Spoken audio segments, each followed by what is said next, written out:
महाराष्ट्र, आवाज महाराष्ट्राचा। मोठ्या जिद्दीने आणि मेहनतीने शिक्षण घेऊन प्रतिकूल परिस्थितीवर विजय मिळवणारा एक सक्सेस माणूस म्हणून ॲडव्होकेट विजय शिवाजीराव वाकळे यांनी आपली वेगळी ओळख निर्माण केलेली आहे।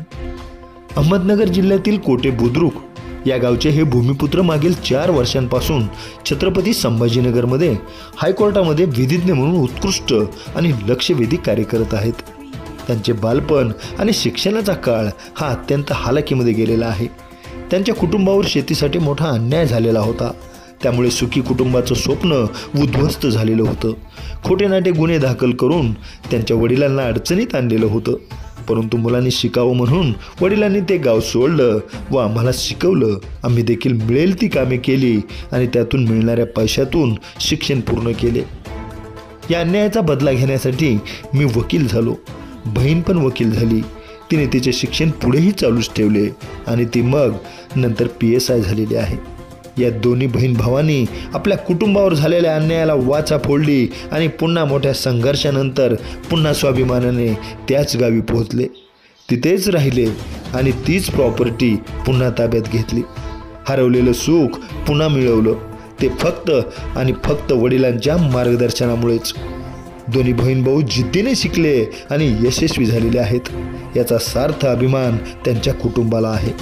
छत्रपती संभाजीनगरमध्ये उच्च न्यायालयामध्ये ॲडव्होकेट विजय वाकळे हे सध्या उत्कृष्ट कार्य करत आहेत। गरिबीमधून आलेल्या या साहेबांनी गोरगरीब अन्यायग्रस्तांसाठी पैशांची अपेक्षा न करताही न्याय मिळवून देण्याचे कार्य हाती घेतलेलं आहे। यामुळे ते या क्षेत्रामध्ये अल्पावधीमध्ये सुप्रसिद्ध झालेले आहेत। म्हणून अशा या झिरोमधून हिरो झालेल्या ॲडव्होकेट विजय वाकळे यांच्या जीवन कार्यावर प्रकाश टाकण्याकरिता त्यांच्याशी आमचे मुलाखतकार संतोष रोकडे यांनी साधलेला हा विशेष संवाद पहा न्यूज 1 महाराष्ट्र वाहिनीवर। सर, मी ॲडव्होकेट विजय शिवाजीराव वाकळे, माझं मूळ गाव कोठे बुद्रुक, तालुका संगमनेर, जिल्हा अहमदनगर। माझ्या कुटुंबात पाहिलं तर माझे वडील, माझा मोठा भाऊ, माझा लहान बहीण आणि लहान भाऊ असं आमचं आणि माझी आजी आमचं कुटुंब आहे। आमचा जन्म झाला त्यावेळेस माझे वडील हे शेती करायचे। माझे वडील 4थी नापास होते, परंतु जमिनीच्या वादातून आणि संघर्षातून माझ्या वडिलांना सोडावं लागलेलं गाव। त्यानंतर माझ्या वडिलांनी आम्हा भावंडांना शिक्षणासाठी दिलेली प्रेरणा आणि त्यातून माझा असेल किंवा माझ्या बहिणीचा वकील म्हणून झालेला जन्म आणि त्या व्यवस्थेशी जर 2 हात करायचे असतील, आपल्यावरती झालेला अन्याय जर दूर करायचा असेल तर आपल्याला शिक्षणच घ्यावं लागेल, त्याशिवाय कुठला पर्याय उपलब्ध नाही। म्हणून माझ्या वडिलांनी आयुष्यभर आम्हाला ते संघर्ष करण्यासाठी दिलेली प्रेरणा आणि या प्रेरणेमध्ये की माझ्या वडिलांची माझी आजी जिने आयुष्यभर आमच्या यशासाठी देवाकडे गाहणं करत राहिली आणि यशाच्या संघर्ष करण्यासाठी कायम देवाची याचना विनंती करत राहिली, ती माझी आजी।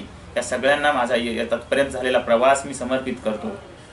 मी वकील म्हणून आम्ही याच्यामध्ये जमिनीच्या वादातून आलो। माझी बहीण सुद्धा वकील झाली, पुढे ती महाराष्ट्र लोकसेवा आयोगाची MPSCची परीक्षा 2021 सालची MPSCची परीक्षा उत्तीर्ण झाली आणि सध्या ती MPSCने PSI या पदासाठी तिला सिलेक्ट केलेलं आहे। असे असले आमच्या भावंडांनी 2009 ते 2018 जमिनीच्या वादातून आम्ही सोडलेलं गाव, त्यानंतर 2018 साली माझ्या वडिलांवरती असलेल्या खटल्यामधून झालेली निर्दोष मुक्तता, माझ्या वडिलांच्या जमिनीच्या वादातून झालेल्या आमची संपलेली प्रकरणं आणि त्यातून आमच्या वकिलीचा उदय, या सगळ्या प्रवासात आमच्या जमिनीचा वाद हा कुठपर्यंत जाऊ शकतो आणि त्यातून कुठल्या वाईटातून चांगलं कसं होऊ शकतं, यातून आम्ही घडलेली आमची 3 लेकरं। जीत उसकी होती है जो लढना जानता है। कारण ज्याला लढायचं माहीत असतं तीच व्यक्ती पुढे जाऊ शकते आणि तुमच्या नावातच जर विजय असेल तर विजय होणारच।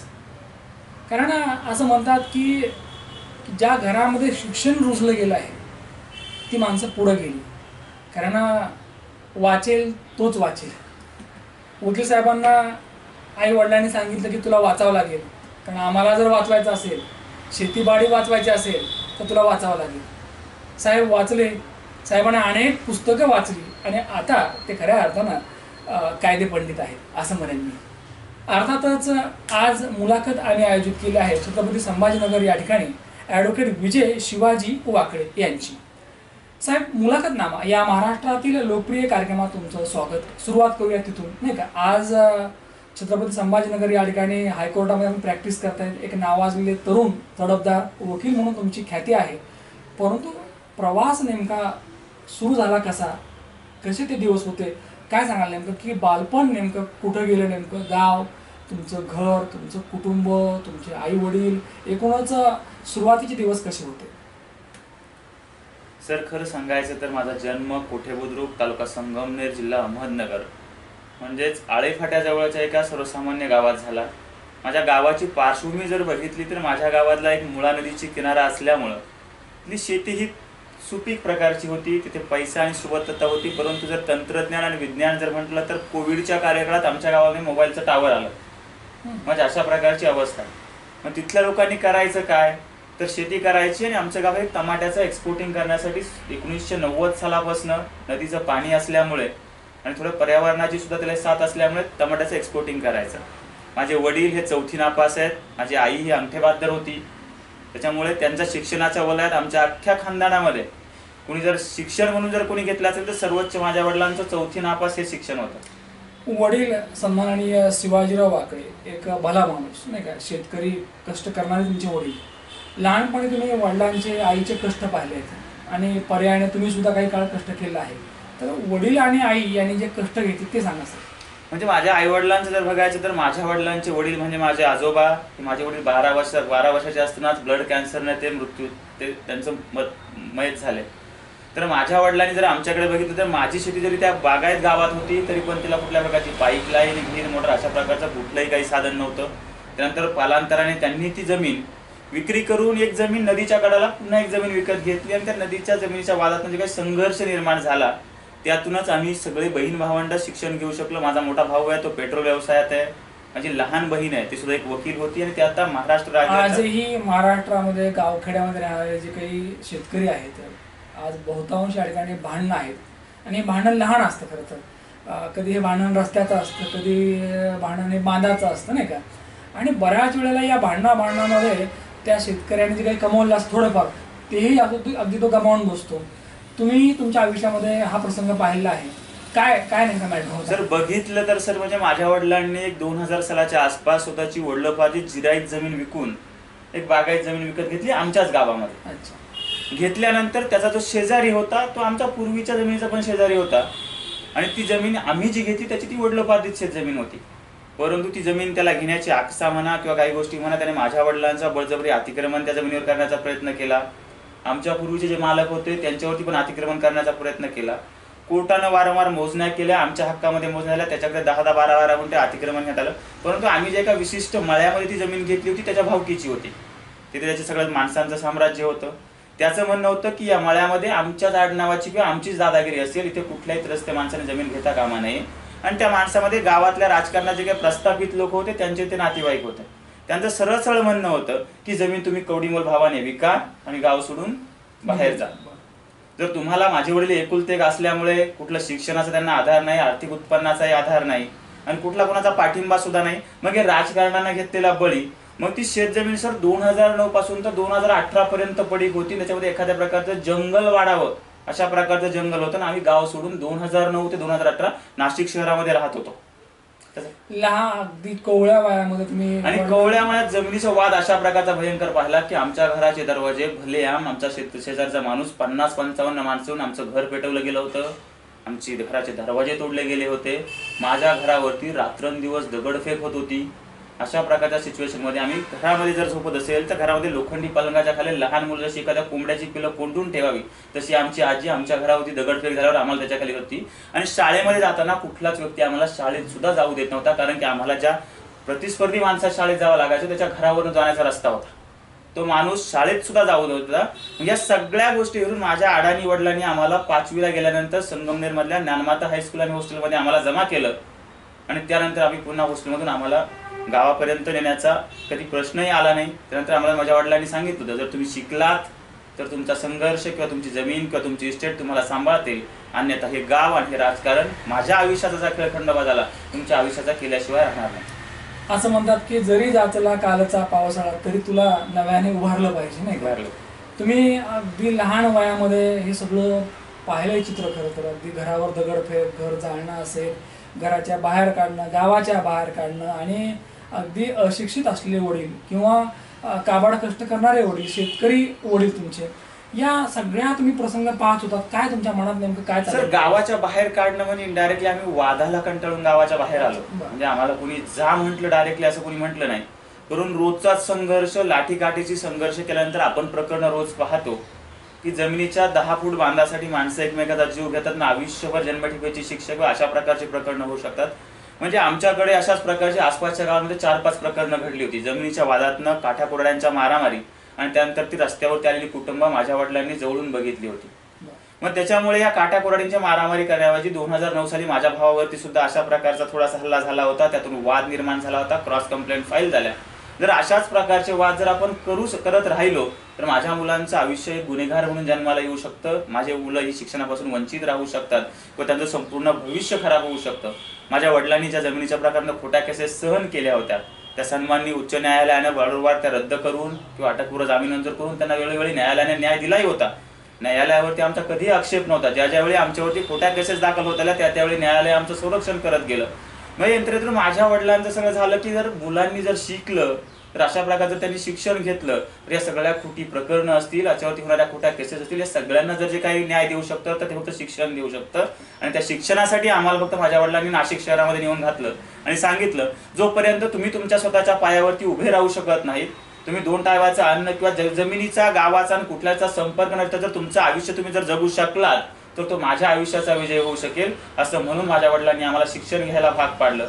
अन्यथा आमच्या गावाची जर पार्श्वभूमी जर बघितली सर तर आमच्याकडे असं आहे, नदीची सुबत्ता असल्यामुळे आणि बागायत 10-12 एकर माझ्या वडिलांची बागायत शेतजमीन असल्यामुळे आमच्याकडे पिकणारा टोमॅटो असेल, डाळिंब असेल, ट्रॅक्टर असेल किंवा आमच्या गावाचा म्हणजे तत्सम व्यवसाय असतील, आमच्या गावाकडची मुलं शिक्षणाकडे बसाचं लक्ष देत नाहीत. कारण की टमाट्याचं चालणारं एक्सपोर्टिंग, डाळिंबाचं चालणारं एक्सपोर्टिंग, लोकांची चालणारी पिकं असलेली त्याच्याकडे हायब्रिड चायनीज असणारी पिकणारी पिकं, यातून मिळणारा पैसा आणि त्यातून मुलांच्या शिक्षणाकडे कधी लक्ष आमच्या गावाकडचं किंवा लोकांचं नव्हतं. म्हणजे माझ्या वडिलांचं जर लहानपणीच जर बोलणं जर बघितलं तर माझे वडील आम्हाला म्हणायचे, बाळा आपल्याकडे 30-40 गायी आहेत, आपल्याकडे 10-12 एकर जमीन आहे, आपल्या टमाट्याच्या कांद्याच्या गाड्या आहेत, त्याच्यामुळे आपण त्या गाड्या पिकअप आहेत, ट्रॅक्टर आहेत, तोच व्यवसाय करायचा आणि त्यातूनच उत्पन्न कमवायचं. याच्या बाहेरचं विश्व माझ्या गावाला सुद्धा जवळपास 2015 सालापर्यंत माहीत नव्हतं. वाद केला तर आयुष्य उद्ध्वस्त होतं, त्यापेक्षा शिक्षणाचा नाद करा. वडिलांनी काय पाहिलं तर शेतीवाडी आपण कधीही कमवू किंवा या वादात जर आपण अडकलो तर लेकरांचं शिक्षण होणार नाही आणि म्हणून त्यांनी गाव सोडलं आणि नाशिककडे आले, म्हणजे शहरामध्ये आले. नाशिक शहरामध्ये तर नाशिक शहरामध्ये जेव्हा वडील तुमचं कुटुंब घेऊन आले त्यावेळेला निश्चितपणे काही सहज नसेल नाही का? त्याही ठिकाणी वडिलांचा संघर्ष असेल. सर आमचा संघर्ष जर पाहिला तर असं म्हणायला नाही पाहिजे की माझ्या वडिलांचं उत्पन्न शेतीवरती अवलंबून होतं. संगमनेरमध्ये एक सहकार बँक होती, त्याच्यामध्ये माझ्या वडिलांचे पैसे होते पण ती सहकार बँक तोट्यात गेली होती. म्हणजे नशिबाचे फासे कसे आवळत जावे त्याचं एक उत्तम उदाहरण आहे. आम्ही जेव्हा नाशिक शहरात गेलो त्यावेळेस सर्वात उत्पन्नाचं साधन काय तर शून्य होतं, जमीन शून्य. पोलिसांच्या खोट्या केसेस, कोर्टाच्या वारंवार चक्रा या सगळ्या सुरूच होत्या. मग त्यावेळेस उत्पन्नाचं काम काय तर माझा भाऊ, मोठा भाऊ आहे, तोही शिक्षण घ्यायचा आणि हॉस्पिटलमध्ये वाढवायचं काम करायचा. मी स्वतः की नाशिक रोडचा बिटको पॉईंट म्हणून एक पॉईंट आहे, त्या पॉईंटवरती बिगारी काम करणारे किंवा मिस्त्री काम करणाऱ्या लोकांसाठी जे मजूर लागतात तेव्हा 300 रुपये मिळायचे आणि मी त्या 300 रुपयाने त्या मिस्त्रींच्या हाताखाली कामाला जायचो. त्यानंतर माझं त्या कामाला जायचो आणि त्यातून माझं शिक्षणाचं हे बघायचं. आणि माझी बहीण, माझी आई आमच्यासोबत कार्यकाळाने नव्हती त्याच्यामुळे माझी बहीण सुद्धा जे असेल ते शक्य ते काम करायची ना. आमचं शिक्षणाचं असं सुट्ट्यांमध्ये कंपनीमध्ये काम करायचं, त्या कंपनीतून मिळणारे 2-3 महिने सुट्ट्यांमधून काम केल्यानंतर त्यातून मिळणारे पैसे, त्या पैशातून घेणारे आम्ही असले युनिफॉर्म, त्याच्यामध्ये पुस्तकं विकत घ्यायचो, त्यातून आम्ही आमचं शिक्षण पूर्ण करायचं. अर्न अँड लर्न नाही का? अमो आणि शिका. सर स्वतः काम केलं आणि तुम्ही शिकत राहिला, तुमची बहीण असेल, तुमचा भाऊ असेल नाही का, आणि या सगळ्या परिस्थितीमध्ये तुम्हाला आई वडील आधार देण्याचं काम करत होते. तुम्हाला या ठिकाणी वकील का हवं असं वाटलं? म्हणजे गावाकडचं ते सगळे प्रसंग पाहून तुम्हाला असं वाटलं का की आपण वकील झाला पाहिजे? म्हणजे तुम्हाला वाटलं का तुमच्या वडिलांना वाटलं? सर बेसिकली मला जर विचारलं तर सुरुवातीपर्यंत आम्ही खेड्यात राहणारे असल्यामुळे आम्हाला शिक्षणाचा जास्त गंध नव्हता किंवा आम्हाला जास्त गाव सोडून बाहेर राहावं आमची कधी इच्छा नव्हती. म्हणजे आम्हाला ज्या ज्ञानमाता विद्यालयात जिथे माझं आयुष्य घडलं, मी म्हणतो की तिथे माझ्या भावाला मला दोघांना ऍडमिशन घेऊन दिलं होतं. म्हणून तिथले असल्या जाचकटी म्हणजे की आम्हाला सकाळी 5:30 वाजता उठवायचे, 10-10:30 वाजता झोपायचे, जेवण टायमावरती, सगळं स्टडी टायमावरती, मार्क्स कमी जास्त पडले त्यांना शिक्षा. म्हणून माझ्या भावाचं आयुष्य थोडं सुखकर गेल्यामुळे तो त्या हॉस्टेलच्या कंपाऊंडवरती उडी मारून तो पळून गेला. मागे मी एकटाच राहिलो. मग कसं बसं मी ते 10वी पर्यंत पूर्ण केलं. नंतर 10वी नंतर जमिनीचे वाद झाल्यानंतर मी नाशिकमध्ये आलो. परंतु त्या हॉस्टेलमध्ये राहिल्यानंतर माणसाचं एक असते की तिथे असणारी मुलं मी जेव्हा पाहिली तर काही मुलं अशी होती की त्यांना आई आणि वडील दोन्ही नव्हते. आपल्याला तरी आई वडील आहेत. काही लोक अशी बघितली की त्यांचा उदरनिर्वाहाचा प्रश्न एवढा कठीण होता की ती रस्त्यावरती भटकंती करतात, म्हणून त्यांच्या मुलांना शिक्षण घेता यावं म्हणून त्यांची मुलं हॉस्टेलमध्ये राहायची आणि प्रचंड अभ्यास करायची. त्यांच्याकडे पाहिल्यावरती कळालं की बाबा याच्यापेक्षा आपल्याकडे जी जगाची दुःखाची तीव्रता आहे ही आपल्यापेक्षा अधिक आहे.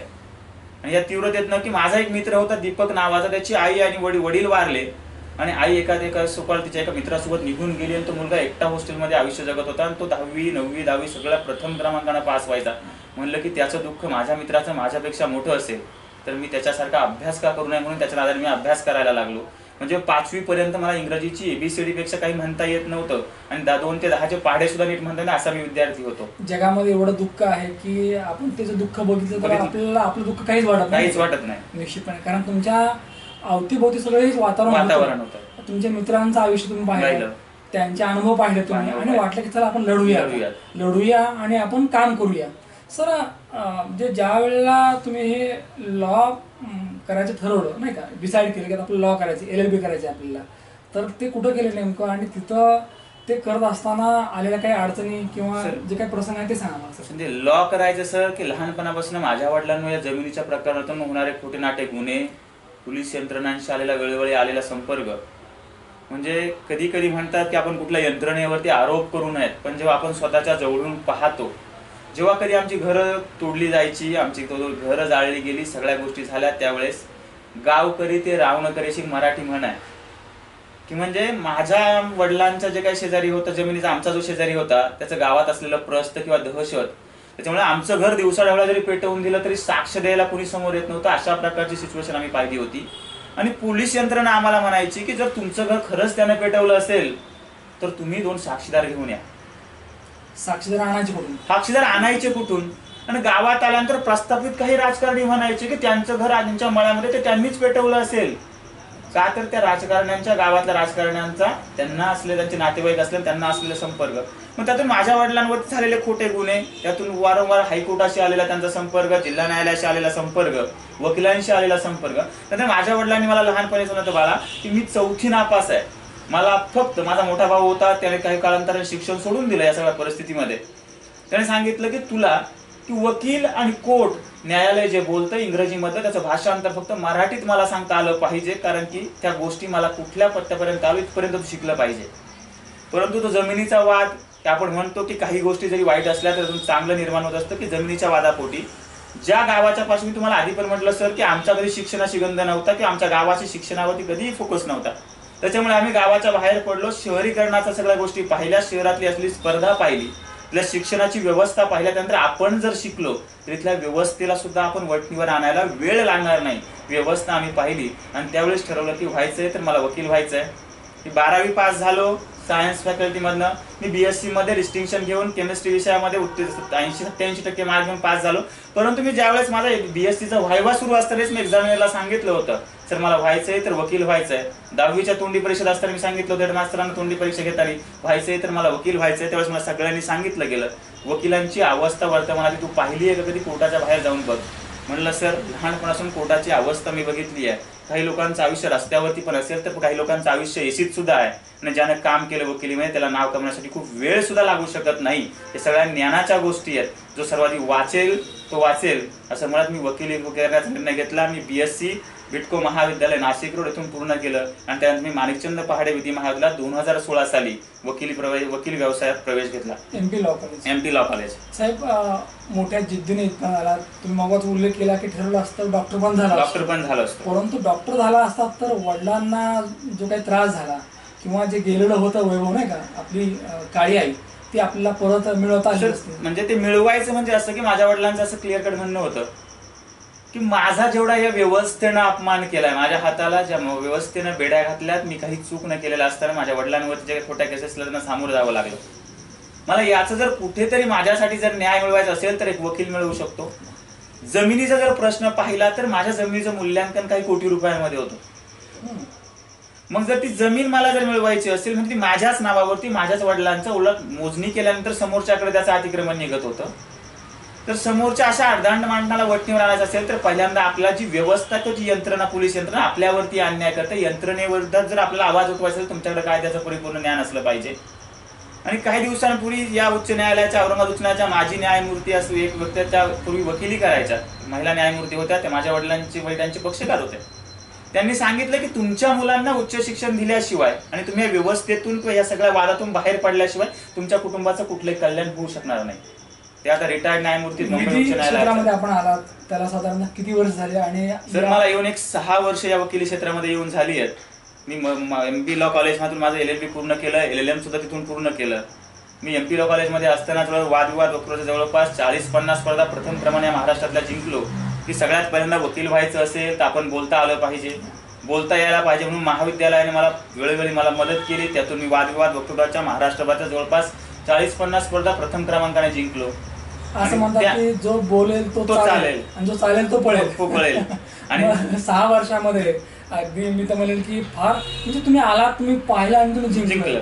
काय म्हणजे सर जिंकलं म्हणण्यापेक्षा वकील म्हणून मी खूप मोठा आहे का? नाहीये. कायद्यात किती अभ्यास केला तर तो विद्यार्थी जर माझ्यापेक्षा खूप मोठी मोठी माणसं या उच्च न्यायालयात आहेत.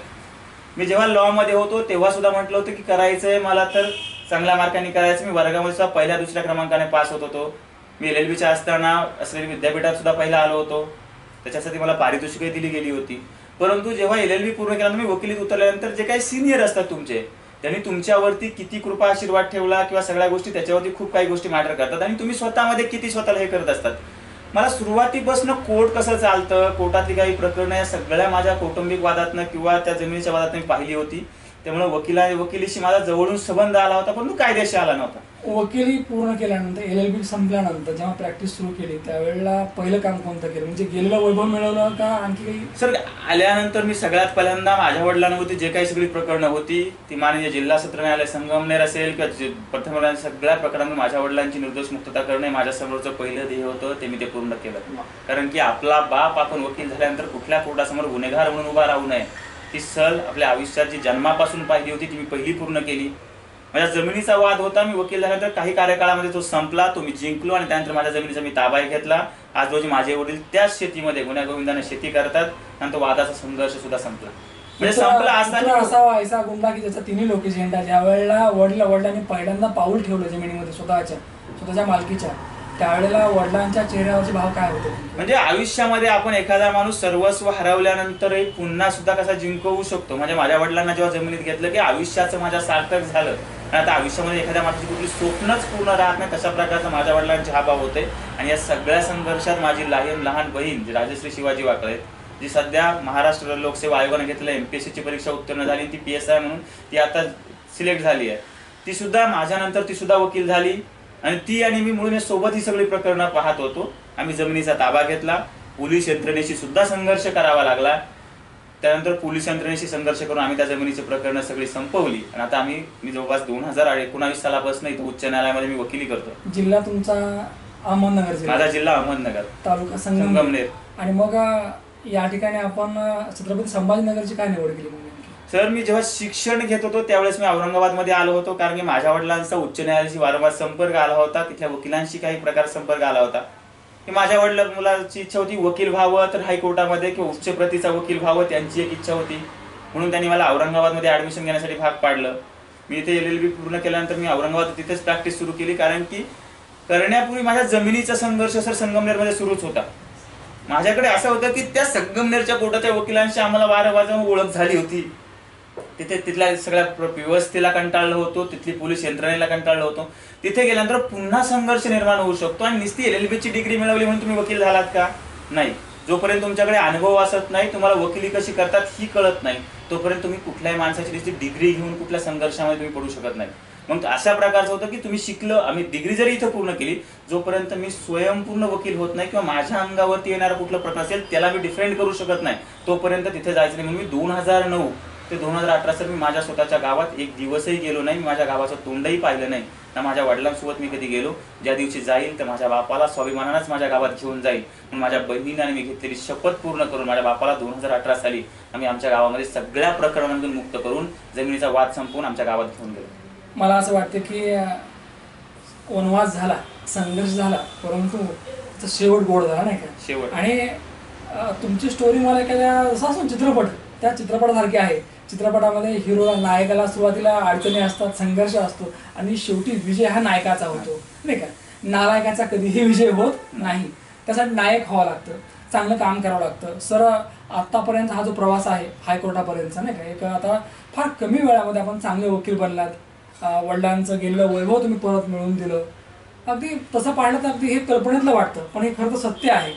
आणि म्हणून मला विचारावंसं वाटतं की या आत्तापर्यंतच्या या वाटचालीचं श्रेय आपण कोणाला देऊ इच्छिता? सर, पाहिलं तर वकिलीचं सगळं श्रेय द्यायचं असेल तर माझ्या आयुष्याचा नायक किंवा सगळ्या प्रकाराचा माझे वडील, आणि पाहिलं तर वकिलीत आल्यानंतर असलेले माझ्या महाविद्यालयाचे काही प्राचार्य असतील, शिक्षक, आणि वकिलीत आल्यानंतर माझे सिनियर, या सगळ्यांच्या जोरावर वकील मी इथपर्यंत येऊ शकलो, त्याचा मला अभिमान आहे.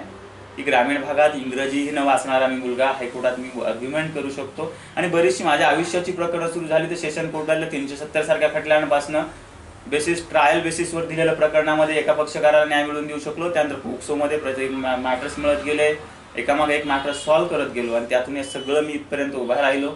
मी वकील म्हणून खूप माझं आयुष्य छोटं आहे, पण अजून सगळं आयुष्य पडले जोपर्यंत मी. आणि जेव्हा वकील म्हणून माझी बहीण पाहते, माझ्या बहिणीच्या सुद्धा तिला म्हणावं लागेल की वकील झाल्यानंतर ती म्हणाली की तुम्ही MPSCचा अभ्यास सुरूच ठेवला होता, की वकिलीमध्ये माझा भाऊ गेलाय की न्यायालयाच्या गोष्टी होत राहतील. मला या पोलीस यंत्रणेमध्ये आमच्या कुटुंबासारखं कोणी व्यक्ती माझ्या जर इथली यंत्रणा करत असेल तर व्यवस्थितच आपण जायला भाग पाडावं, म्हणून माझी बहीण MPSC नंतर PSI होऊन गेली. जेव्हा कुठे आपण ज्या भोगणा यंत्रणेमार्फत आपण पाहिल्यात लोकांवरती अशा प्रकारचा. आणि आजही सर मी माझ्या गावात सांगत असतो, माझ्या वडिलांसारखं जर कुणी जर इथल्या व्यवस्थेने निर्माण करायला जर कोणी सुरुवात केला तर त्या माणसासाठी 1 रुपयावरती वकीलपत्र चालवून त्याच्या बाजूने माझ्या आयुष्याच्या श्वासापर्यंत उभी राहायची माझी तयारी आहे, अशी शपथ मी आणि माझ्या बहिणीने घेतलेली आहे. आणि आजही वकिली करत असताना कधी कधी काही चुकीनं काही लोक ज्या प्रकरणामध्ये अडकतात त्या प्रकरणामध्ये पैशापेक्षा माणुसकीला महत्त्व, त्याच्या प्रकरणामध्ये खूप भाग घेऊन अशा लोकांसाठी काम करण्याचं काम करतो. कारण की माझ्या वडिलांसाठी अवस्था आम्ही जर बघितली तर मी सुद्धा काम करायचो, माझी बहीण काम करायची, माझा भाऊ काम करायचा. आणि अशा वेळेस जेव्हा माझे वडील कमवलेला पैसा आम्ही गोळा केला वकिलांना नेऊन द्यायचे, त्यावेळेस त्यांच्या घरामध्ये असलेली अवस्था आमच्या कुटुंबातली आम्ही बघितली आहे. जेव्हा एखादा माणूस अशा प्रकारचा आमच्याकडे जेव्हा माझ्याकडे येतो त्यावेळेस कुठेतरी पैशापेक्षा त्या माणसाची फक्त त्यातून मुक्तता करून देणं. कारण की वकिलीमध्ये फक्त तुमचं भांडार जे काही असेल ते फक्त ज्ञानावरती आधारित आहे, खर्च हा जरी असेल तर एवढा काही शुल्लक आहे. आणि एखादा माणूस आपल्यासारखा जर दुःखी असेल आणि त्यातून जर बाहेर काढण्याचं जे आपण भोगलं त्या समाजातल्या कुठल्या घटकाला भोगू लागू नये याच्याकडे माझं काटकसर लक्ष असतं. मी आलो, मी पाहिलं आणि मी जिंकलो.